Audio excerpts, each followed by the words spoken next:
આપણે ત્યાં ઓલું રામાયણની ટીવી સિરિયલ હતી ને ત્યારે અમારે અરવિંદભાઈ ત્રિવેદી એ રાવણનો રોલ એકદમ પ્રસિદ્ધ થઈ ગયો ને, શું જબરજસ્ત રાવણનો રોલ કર્યો. પછી અરવિંદભાઈ ત્રિવેદી એમ કહેતા કે ભાઈ શ્રી જવાનું થાય ને શૂટિંગ માટે બોલાવે ને એટલે હનુમાનજી, ભોળાનાથ અને રામજી આ બધાના ફોટા સાથે હોય તો રૂમમાંથી હું નીકળું ને શૂટિંગમાં જવા માટે ત્યારે રામ ભગવાનને પગે લાગુ અને કહું કે અહીંયા તો સ્તુતિ કરી પ્રભુ, હવે જરાક મારી ભૂમિકા બદલાય, ત્યાં ગાળ્યું દઉં એ સાંભળી લેજો મારા નાથ, એને અપરાધ નહીં ગણતા. કારણ કે રાવણના રૂપમાં મારે ત્યાં ગાળ્યું બોલવાની, મારા મોઢામાં એવા ડાયલોગ મૂક્યા હોય છે એ લોકોએ. અહીં તમે કહીને બોલાવવા પડે, ત્યાં તું જે આવે તો નાટક હોતા હૈ. તો આમ જુઓ તો જીવન જીવો તો એવી રીતે જીવો, બધું નાટક છે.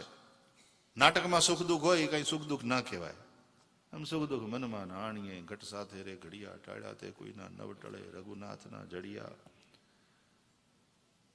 માન અપમાન બધું નાટક. જીવો તો એવી રીતે જીવો કે આ નાટક છે બધું લીલાધરનું, ને આપણે એ નાટકના એક પાત્ર છીએ. તો છે ને કોઈની હારે જીવા મેરાના વેર નહીં થાય. અને નાટક કરો ત્યારે એવી રીતે કરો કે જાણે તમે જીવી રહ્યા છો એ પાત્રને. એટલે મૂળજી આશારામની પાર્ટી અને એનો ભરથરીનો એ કર્યો, એનો વેશ લીધેલો એને, અને ભાવનગરના મહારાજા જોવા આવ્યા હતા એ નાટક, અને આ 92 લાખ માળવાનો ધણી, અને પછી ભરથરી થવાનું હતું. પણ એનો અભિનય એવો જબરજસ્ત, એ પાત્રને જીવતો હતો કલાકાર. એટલે ભાવનગરના મહારાજાએ ખુશ થઈ ગયા ને તો ચાલુ નાટકે પોતાના ગળામાંથી હાર કાઢીને આમ ફેંક્યો. એટલે કલાકારે કહ્યું, એ અપમાન, 92 લાખ માળવાનો ધણી છું, તું એક નાનકડો ભાવનગરનો રાજા.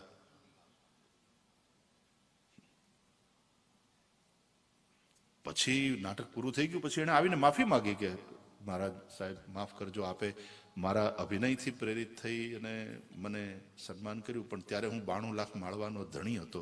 તમારી પાસેથી અત્યારે ભેટ લઉં ને તો એ મારો અભિનય લાજે, કારણ કે 92 લાખ માળવાનો ધણી તો ઘણો બધો મોટો હતો.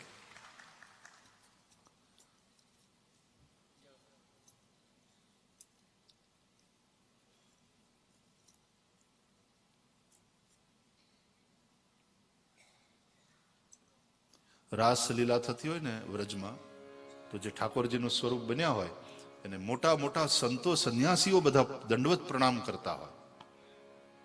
તો ન્યાય ભગવાનના સ્વરૂપમાં હોય, ઠાકોરજીના સ્વરૂપમાં હોય, ત્યારે એને કઈ એમ ના કરવાનું. એનું પાત્ર છે, એની એક ગરિમા હોય. હવે નાટકના કલાકારોની અંદર જો આ હોય તો આ તો લીલાના પાત્રો, એને કલાકાર નથી કહેવામાં આવતા. એટલા માટે રાસલીલામાં એને સ્વરૂપો કહેવામાં આવે. એ સ્વરૂપો ધરી ગયા. રાસલીલા જે રાસ મંડળીઓ આવે ને એની અંદર જે કામ કરતા હોય ને એને કલાકારો, આર્ટિસ્ટ નથી કહેવામાં આવતા. એના માટે શબ્દ છે સ્વરૂપો, કે ભાઈ લીલાના સ્વરૂપો પધારી ગયા, અને એને એ રીતે જોવામાં આવે, એ રીતે આદર આપવામાં આવે. એ ભક્તિ માર્ગ. તો માને જ્ઞાન થઈ ગયું કે આ તો ભગવાન છે. ભગવાનને થયું કે લીલામાં આ વસ્તુ જો યાદ રહી જાય ને તો નાટકમાં તકલીફ થવાની. લીલા એટલે નાટક, તો તકલીફ થશે. એટલે ભગવાને પોતાની માયાનો પડદો નાખી દીધો માના પેલા ઉપર. વૈષ્ણવીમ વ્યતનોન માયામ, અને માં બધું ભૂલી ગયા કે આ ભગવાન છે. વળી પાછો પુત્ર ભાવ થયો. એકવાર ઘરના નોકર ચાકરને બીજા કામમાં વળગાડી માં યશોદા દધિમંથન કરવા બેઠા છે. ભગવાન શ્રી કૃષ્ણ જાગ્યા અને મા પાસે આવે છે. મૈયા ભૂખ લગ રહી હૈ, દૂધ પિલાઓ. મૈયાએ દૂધ કૃષ્ણને પીવડાવવા માટે દધિમંથન છોડ્યું, કૃષ્ણને ગોદમાં લીધા, અને મા એને સ્તનપાન કરાવવા લાગ્યા. એ સમયે ચૂલા ઉપર દૂધ મૂક્યું હતું, એ ઉભરાયું, માનું ધ્યાન ગયું, અને કૃષ્ણને અતૃપ્ત છોડીને મા દોડ્યા એ દૂધને ઉતારવા માટે. ભગવાનને એમ થયું કે મેં પાછો માયાનો પડદો નાખ્યો, એ કામ કરે છે કે નહીં બરાબર? મેં પાસવર્ડ નવો નાખ્યો ને લોક કર્યો, એ પાસવર્ડ બરાબર કામ કરે કે નહીં ચેક તો કરવું જોઈએ ને. તો અટાણે પાસવર્ડ ચોરાઈ જાય. ઘણા લોકો તમારા કમ્પ્યુટરમાં એવી રીતે ઘૂસી જાય. તો અમે નવો પાસવર્ડ નાખ્યો અને આ લોક કરી દીધું, તો એ કામ કરે છે કે નહીં બરાબર, પાછું એ ચેક કરવા માટે ભગવાને આગળની લીલા કરી. માં જેવા દૂધ ઉતારવા દોડ્યા એટલે અહીંયા ભગવાને ગુસ્સામાં મને અતૃપ્ત છોડીને ગઈ, મારા કરતા દૂધ વધારે વાલું. એક પાણો હતો, ઉપાડીને નાખ્યો ગોળી માથે, જેમાં માં દધી મંથન કરતા હતા, અને ગોળી ફોડી મહી નાખ્યા ઢોળી. અને આ જયારે યશોદાએ જોયું લીધી લાકડી હાથમાં, એટલે ભગવાનને થયું પાસવર્ડ બરાબર કામ કરે. માના જ્ઞાન ઉપર પડદો પડી ગયો. હાથમાં લાકડી લઈ લાલન પર કોપ્યા, રીસ કરીને નંદરાણી રે, લાકડી લઈ લાલ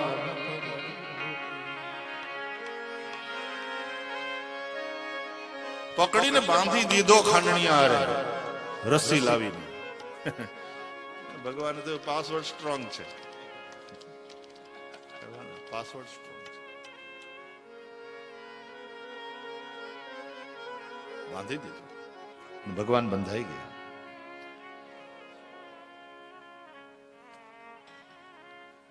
માં જતા રહ્યા ઘરમાં, અને ભગવાન યમલાર્જુનના બે વૃક્ષ જોઈને પછી આગળ વધે છે, પાછળ ખાંડણીયાને ઘસડતા.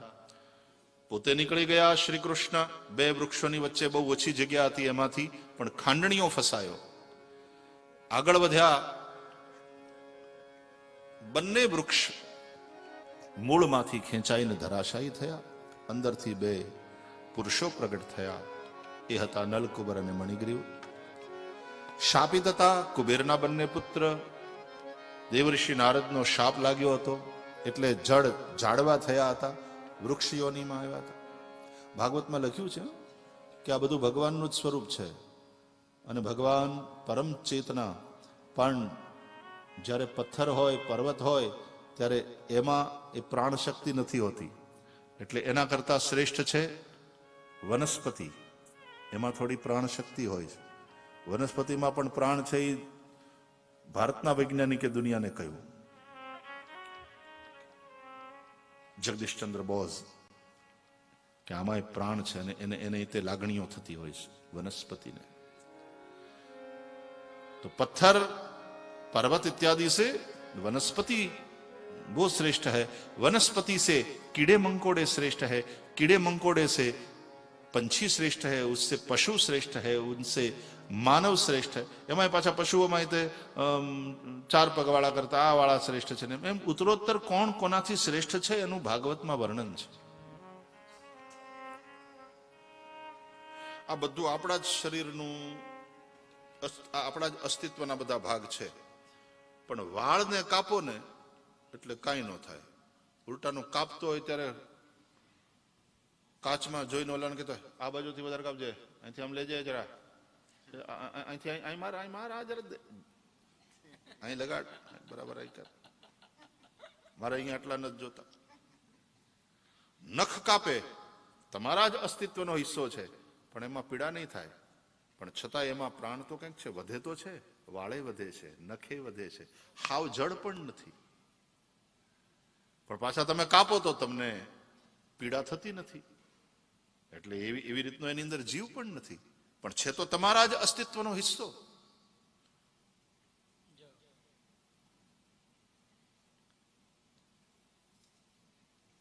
પણ જો કોઈ નાક કાપે તો, નખ કાપે તો પીડા ન થાય. અને નાક તો આમ અમથું બોલીને કાપી લે ને તોય પીડા થાય. નાક કપાઈ ગયું.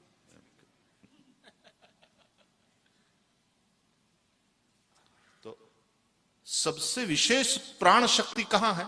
यहां. ब्रेन डेड હોય ને તોય જીવતો રહી જાય. લાઈફ સપોર્ટ સિસ્ટમ ઉપર એમને હાલતું રહે બધું. બ્રેન ડેડ છે એમ કે પણ જો આ બંધ થયું, વાત પૂરી. એટલા માટે ઈશ્વર સર્વભૂતાનામ હૃદ્દેશેર્જુન તિષ્ઠતિ. ભગવાન અહીંયા રહે છે, સૌના હૃદયમાં રહે છે. જેમ રાજા હોય રાજધાનીમાં, પણ એની સત્તા આખા રાજ્ય ઉપર હોય. દૂર સુદૂર રાજધાનીથી 500-600 માઇલ દૂર ત્યાં પણ કોઈ ચોર ચોરી કરતા ડરે છે, એના અંદર ભય છે. કારણ ત્યાં રાજા ભલે નથી, પણ રાજાની સત્તા તો ત્યાં પણ છે. એમ પરમાત્મા ભલે રહેતા હોય હૃદયમાં, બાકી એની સત્તા સંપૂર્ણ દેહ ઉપર છે. ઈશ્વર સર્વભૂતાનામ હૃદ્દેશેર્જુન તિષ્ઠતિ. ભગવાને યમલાર્જુનનો ઉદ્ધાર કર્યો, એ બંને ભગવાનની સ્તુતિ કરી. આ ઘટના ઘટ્યા પછી બૃહદવન છોડી અને વૃંદાવનમાં જઈને વસ્યા. ત્યાં નંદગાંવ વસી ગયું અને પછી ભગવાન વાછડા ચરાવવાની લીલા કરે છે. અને એમાં એકવાર વાછરડાનું રૂપ લઈને અસુર આવ્યો હતો, વત્સાસુર. પ્રભુએ એનો ઉદ્ધાર કર્યો. देखो असुर सभी रूप में आते हैं और भक्त भी सभी जगह होते हैं. गजेंद्र की भी कथा आती है.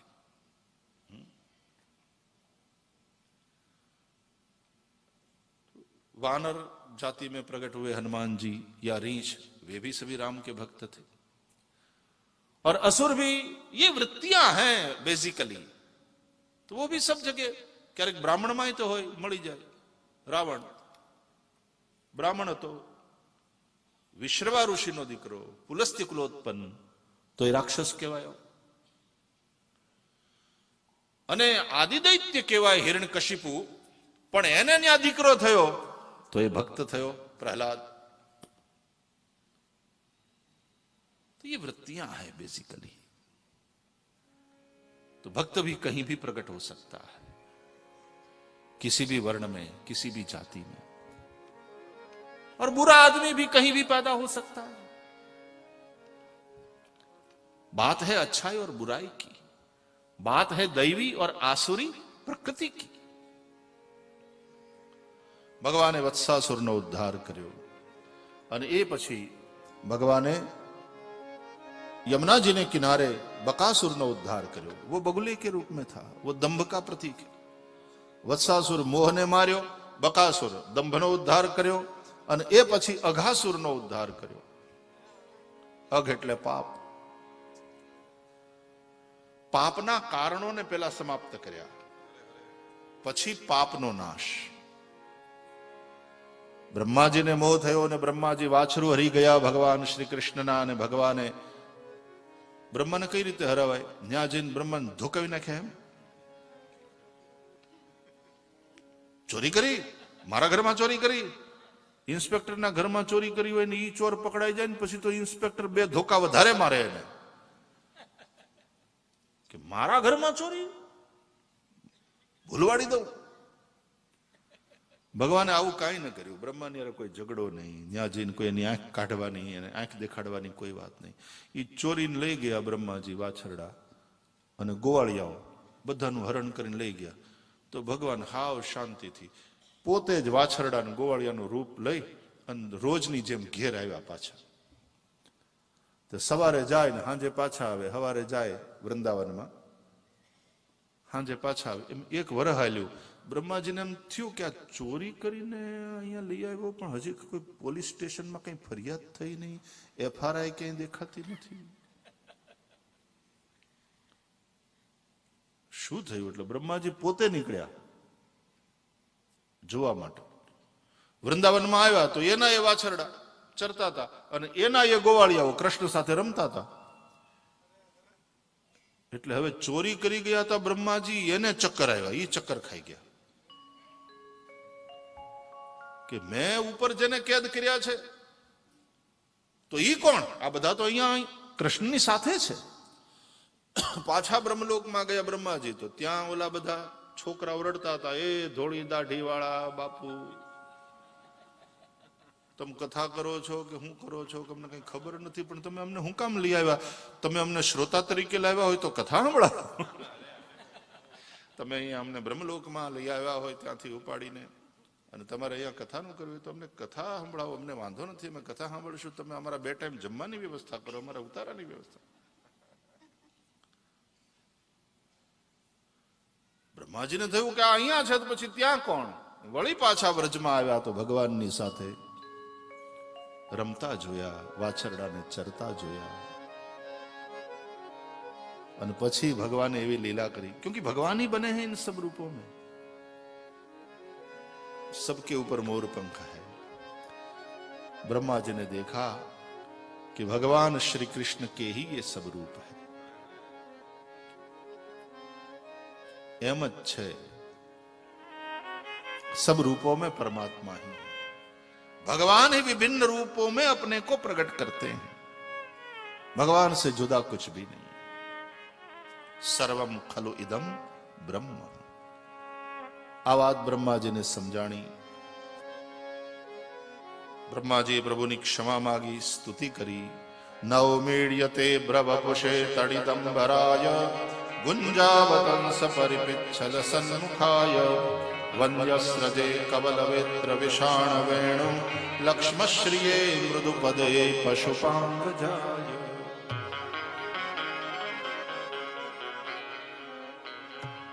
હવે ભગવાન પૌગંડ વયમાં આવ્યા, ગાયો ચરાવતા થયા. અને એ સમયે દાઉજી મહારાજ દ્વારા તાલવનમાં ધેનુકાસુરનો નાશ થયો. કેટલાક અસુરોને દાઉજી મારે છે. પ્રલંબાસુર, ધેનુકાસુર એ દાઉજીએ માર્યા. કેમ? દાઉજી એટલે આત્મજ્ઞાન, આત્મવિદ્યા. ધેનુકાસુર એટલે દેહાધ્યાસ. પ્રલંબાસુર એટલે અંતઃકરણાધ્યાસ. આત્મવિદ્યા દ્વારા જ દેહાધ્યાસ અને અંતઃકરણાધ્યાસ મટે. આ અજ્ઞાનને કારણે થાય. દેહાધ્યાસ કદાચ શબ્દ તમને અઘરો લાગતો હશે, તમને સમજાવું. देहाध्यास એટલે देह को ही मैं हूं ऐसा मान लेना. देह में आत्मबुद्धि और अंतःकरणाध्यास का तात्पर्य है अंतःकरण में आत्मबुद्धि, यानी मैं मन हूं, मैं बुद्धि हूं, मैं चित हूं, ये अहंकार वही मैं हूं ऐसा मान लेना. इसलिए तो आत्मषटक में कहा मनोबुद्धि अहंकार चित्तानि नाहम, ये मैं नहीं हूं. देखो एक छोटी सी बात आप समझ लो, मैं कौन हूं, तो यदि तुम ये कहो कि मैं शरीर हूं तो तुरंत प्रश्न करो कि शरीर किसका, तो जवाब आता है मेरा शरीर. It's my body, okay, you can not touch me without my permission. આવું કહી દે તરત. સાચી વાત છે. इट्स माय बॉडी, मेरा शरीर. तो जब भी मेरा ऐसा जवाब मिले तो इसका तात्पर्य यह है कि वो तुम नहीं हो, तुम उससे जुदा हो. मेरा मोबाइल, मेरा फोन, तो इसका मतलब है कि तुम फोन नहीं हो, तुम फोन के मालिक हो, ये फोन तुम्हारा है. तो मेरा शरीर ऐसा जब तुम बोलते हो तो इसका मतलब ये निकला कि तुम शरीर नहीं हो, तुम इस शरीर में रहने वाले हो. तो तुम क्या हो? मन हो. तो मेरा मन ये कहता है ऐसा तुम बोलते हो, तो मेरा मन, तो मतलब ये निकला कि तुम मन भी नहीं हो, क्योंकि मैं और मेरा ये दो भिन्न पदार्थ है, ये दो एक नहीं हो सकते. तो मेरा मन, मेरी बुद्धि, ये सब भी अज्ञान के कारण हम कहते हैं. तो એટલા માટે દેહાધ્યાસ અને અંતઃકરણાધ્યાસ. પ્રલંબાસુર એ અંતઃકરણાધ્યાસ છે અને તાલવનમાં રહેનારો ધેનુકાસુર એ દેહાધ્યાસ છે. એ બંનેનો નાશ દાઉજી એટલે આત્મવિદ્યા દ્વારા થયો. આવી કથા છે. પછી ભગવાને કાલી નાગનો નિગ્રહ કર્યો, એ પાછો ઇન્દ્રિયાધ્યાસ. અને આમાં સમજવા જેવી વાત એ છે કે ઇન્દ્રિયાધ્યાસ કાલીય નાગનો નિગ્રહ કર્યો, નાશ નહીં. નિગ્રહ કર્યો એટલે કંટ્રોલ કર્યો, એનો નાશ નથી કર્યો. કેમ કે ઇન્દ્રિયોને નષ્ટ ન કરાય, ઇન્દ્રિયોને કંટ્રોલમાં લેવાય. આંખને નષ્ટ કરી નાખશો તો હરિદર્શન કેમ કરશો? આ કર્ણેન્દ્રિય, કાનના પડદા તોડી નાખશો તો પછી હરિકથા કેમ સાંભળશો? આ જીભને કાપીને ફેંકી દેશો કે આ લુલી બહુ હેરાન કરે છે. એક દી એને પીઝા જોઈએ ને, બીજે દિવસ ટાકો જોઈએ ને, ત્રીજે દિવસે એને કાપીને ફેંકી દો. જીભને જો કાપીને ફેંકી દેશો તો ભગવાનના નામનું સંકીર્તન કેમ કરશો? તો ઇન્દ્રિયોનો નાશ નથી કરવાનો, ઇન્દ્રિયોનો નિગ્રહ કરવાનો છે. માટે કાલિયનો નાશ નથી કર્યો ભગવાને. કાલિય નાગને નાથ્યો, એનો નિગ્રહ કર્યો, એનો નાશ નહીં. ભગવાને શ્રી યમુનાજીના કિનારે દાવાગ્નિ પાન કર્યું ને વ્રજવાસીઓની રક્ષા કરી છે. વર્ષા ઋતુ આવી ને વર્ષા પછી શરદ ઋતુ આવી અને શરદ ઋતુમાં ભગવાને વૃંદાવનમાં વેણુ વગાડી ગાયો ચારતા ચારતા, અને એ વેણુનો નાદ ગોપીઓના કાનમાં પડ્યો અને ગોપીઓએ જે ગીત ગાયું એનું નામ વેણુ ગીત. આપણે થોડી વાર વેણુ ગીતના થોડા શ્લોકોનું રસાસ્વાદન કરીશું. સમય તો છે નહીં વધારે, એકાદ બે શ્લોકોનું ગાયન કરીએ. બરહા પીડમ નટવર વપુઃ કર્ણયોઃ કર્ણિકારં બિભ્રદ્વાસઃ કનક કપિશં વૈજયંતીં ચ માલાં રંધ્રાન વેણોરધર સુધયા પૂરયન ગોપવૃંદૈઃ વૃંદારણ્યં સ્વપદરમણં પ્રાવિશત ગીતકીર્તિઃ.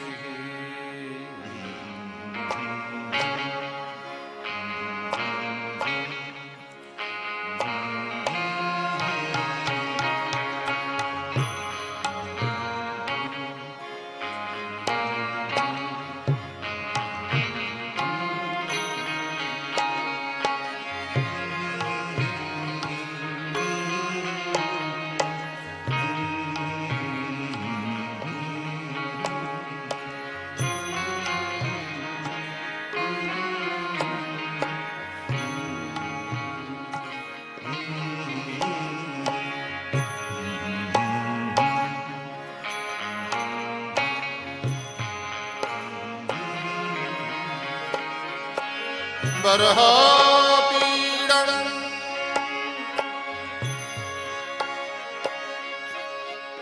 कृष्ण बंसी बजा रहे हैं वृंदावन में गाय चराते हुए, और वंशी का स्वर गोपियों के कानों में पड़ा. तो उस नाद ब्रह्म के चलते सुन करके मन से परब्रह्म के पास पहुंची. दर्शन कर रही हैं, कैसे लग रहा है? बरहा पीड़म नटवर वपुः. जना मस्तके मोर पंखनो मुकुट छे. नटवर લીલા શરીર ધારણ કર્યું છે. કર્ણયો કર્ણિકારમ. કાનમાં કણેરનું ફૂલ છે. કાન તો બે છે પણ એક જ કાનમાં કણેરનું ફૂલ છે. અહીં ખોસ્યું છે. જૂના જમાનામાં ગામડામાં દરજી પેન્સિલ ખોસતા અહીંયા અને પાછા ગોતતા કેમ ગઈ. છોકરાઓને ખીજાય, આ છોકરાઓ લઈ જાય છે નાન તેન. પછી ઘરવાળી કે છોકરાઓ ક્યાંય નથી લઈ ગયા, આ ભરાવી. એમ કૃષ્ણે અહીંયા કણેરનું ફૂલ ભરાવ્યું છે. કર્ણયો કર્ણિકારમ બિભ્રદ્વાસ કનક કપિશં વૈજયંતીં ચ માલાં. શ્યામ શરીર પર પીળું પીતાંબર, ગળામાં વૈજયંતી માલા છે પ્રભુને. રંધ્રાન વેણોરધર સુધયા પૂરયન. અધરાર્પિત વેણુ, વેણુના છિદ્રોને પૂરતા અને એમાં પ્રાણ ફૂંકતા વૃંદાવન વિહારી મુરલી મનોહર પ્રભુ. અને આજુબાજુ ઉભા રહીને ગોવાળિયાઓ સખાઓ શ્રી કૃષ્ણની કીર્તિનું ગાયન કરે છે.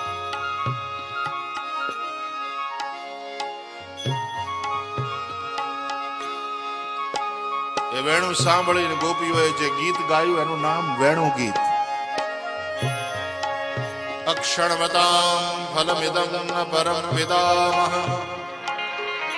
सख्यः पशून् विवेशयतोर्वयस्य वक्त्रं व्रजेश सुतयो रनुवेणुगीतम् रनुवेणुजुष्टम् यैर्वानिपीतमनुरक्तकटाक्षमोक्षम्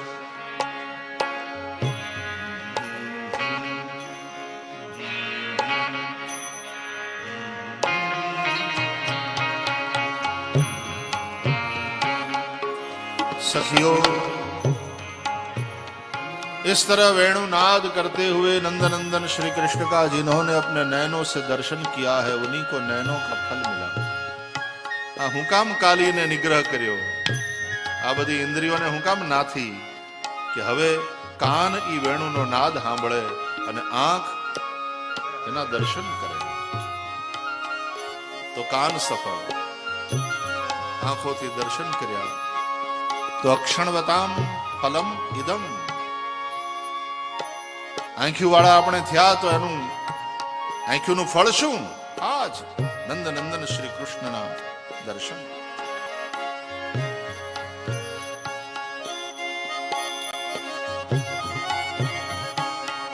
एक गोपी बोली, सखी शू पुण्य કર્યા હશે વેણુએ કે કૃષ્ણને આટલી વાલી, જ્યાં જાય ત્યાં સાથે લઈને જાય છે, અને બહુ પ્રેમ ઉભરાય ને તો એને અધરે લગાડીને અધર સુદાના પાન કરાવે છે।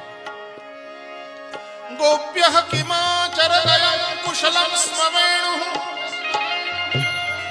दामोदराधर सुधामपि गोपिकाणां भुङ्क्ते स्वयं यदवशिष्टरसमृदिन्यो ऋष्यत्वचोश्रुमुमुजुस्तरगो यथा।